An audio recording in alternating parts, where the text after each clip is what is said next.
Alright, hello everybody, and welcome back to another presentation. My name is Nick Nicolau. You can call me Nick. And today we're going to talk about immersive applications in school and in education in general.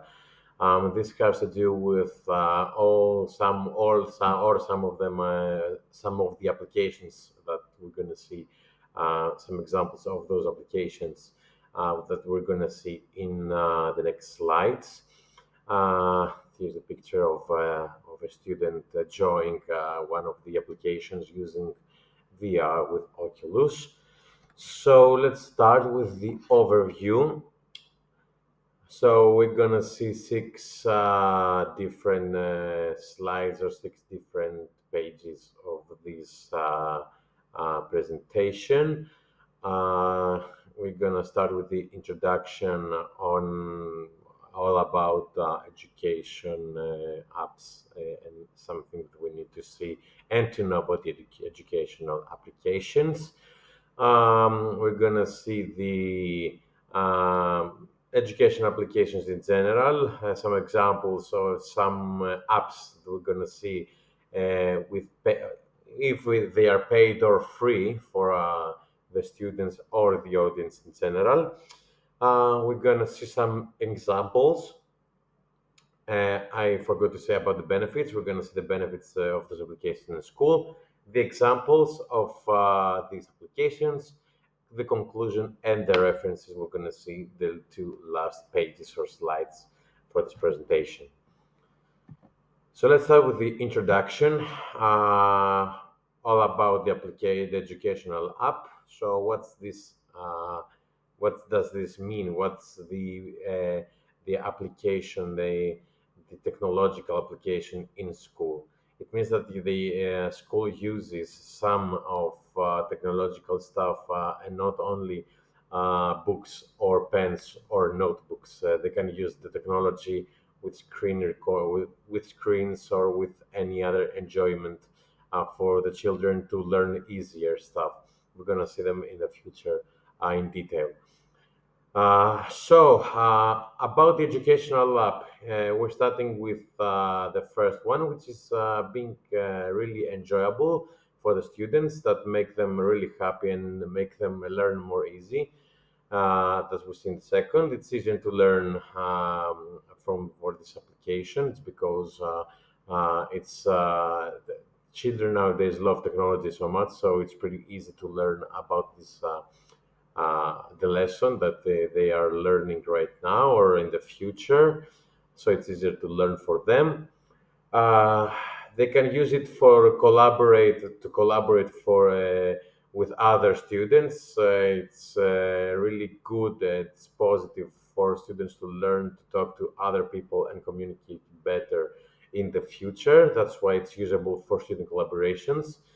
And the one most good part is because technologically humanity goes really high each day. It's getting they getting used to technology from a young age, so they can do or they can create a learning experience from these applications, and they can use technology in full time in the future, in their future, while working or do other projects and stuff when they grow up.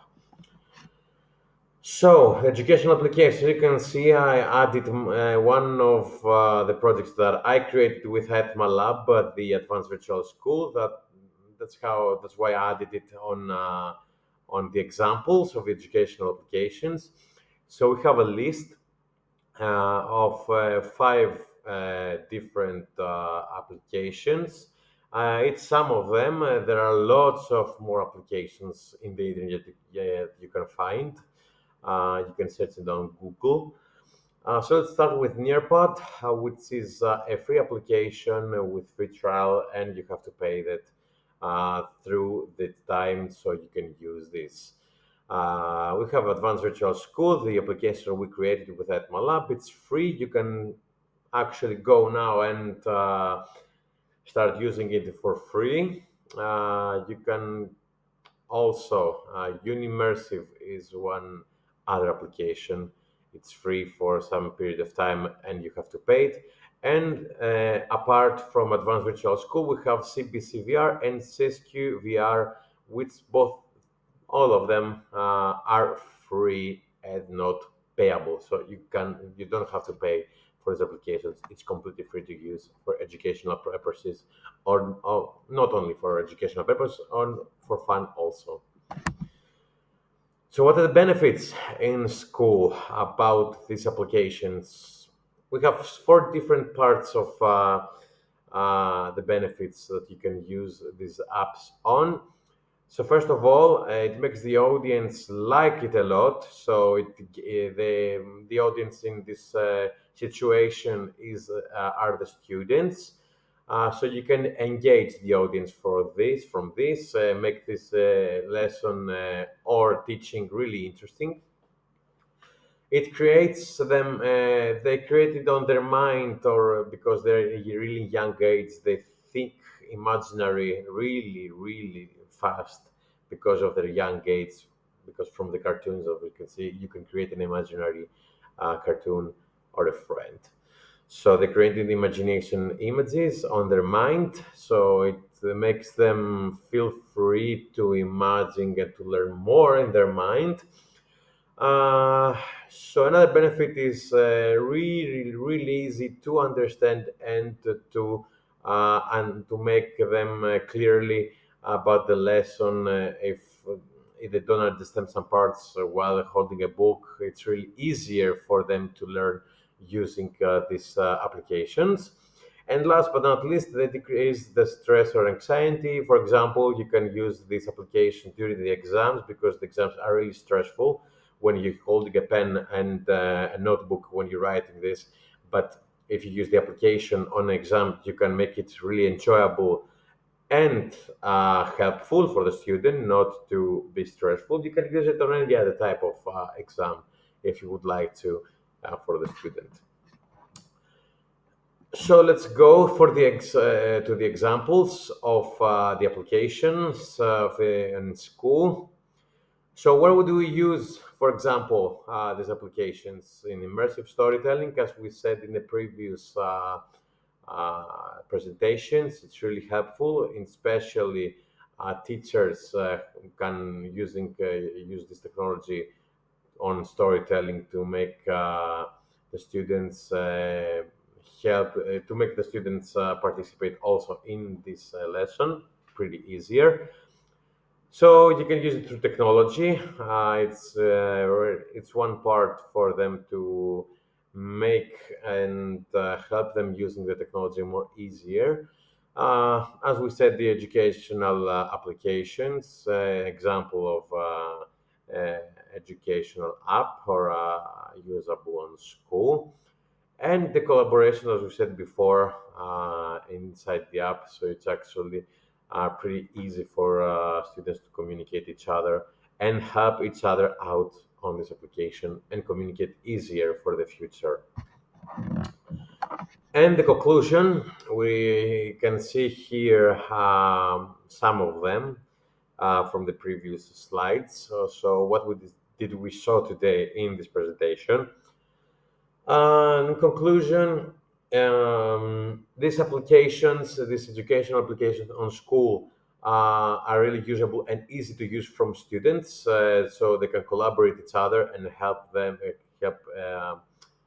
each one of them to communicate easier. As we said, it makes the audience engage themselves through the app and make them be the app, so it's easier for them to understand easier. As you see in the bottom, it's easy to understand, as we talked before. It's one example of how to make and help out all the students through this process to understand this lesson if it's hard through this app. And the collaboration design the app, you can actually make collaborate with all the other students through the virtual world. You can see another student as a virtual character. You can collaborate them in the app, and you can help each other out through the application, not only face to face, which is really, really nice for all the students because they like doing that. I like to do this apart also. It's really easy to learn.